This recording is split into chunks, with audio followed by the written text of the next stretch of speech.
Hi, my name is Johanna Hutchins, and I'm the Julie Plant Granger Orchid Floriculturist here at the Chicago Botanic Garden. And today I'm going to walk you through how to repot a Paphiopedilum. Paphiopedilums are also known as slipper orchids due to their characteristic pouch-like lip. They can be found growing from South China to tropical Asia, and there are over 100 Paphiopedilum species and thousands of hybrids. You can usually find Paphiopedilums growing on the forest floor, although some can be found growing on cliff faces or even on trees. If you're growing Paphiopedilums, you generally want to repot them every 1 to 2 years or when the potting media breaks down. Before you actually repot the orchid, now is a good time to clean up any brown leaves or spent flower spikes. Take the Paphiopedilum out of its pot and remove all of the media from the roots. After removing the media, you can inspect the roots, which might look a little different from other orchid roots that you've seen.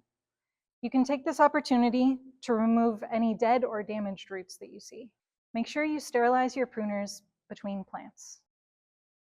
The next thing you're going to do is choose a pot to put your orchid in. When choosing a pot, you want to pick something based on the size of the roots and not on the leaves, and you want a pot where the roots fit comfortably. I like to use plastic pots because it helps retain moisture, but the most important thing is making sure that your pot has drainage holes in the bottom. The next thing you're going to do is choose your media.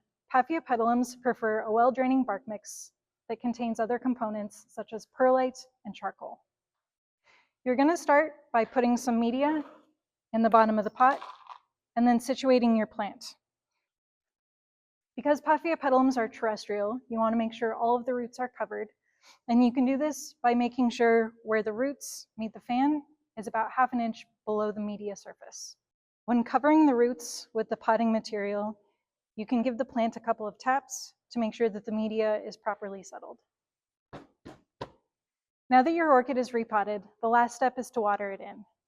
New media tends to dry out faster than older media, so you might have to water your plant more frequently than you would usually do immediately after you repot. Now that your Paphiopedilum is repotted, you can watch it thrive and grow.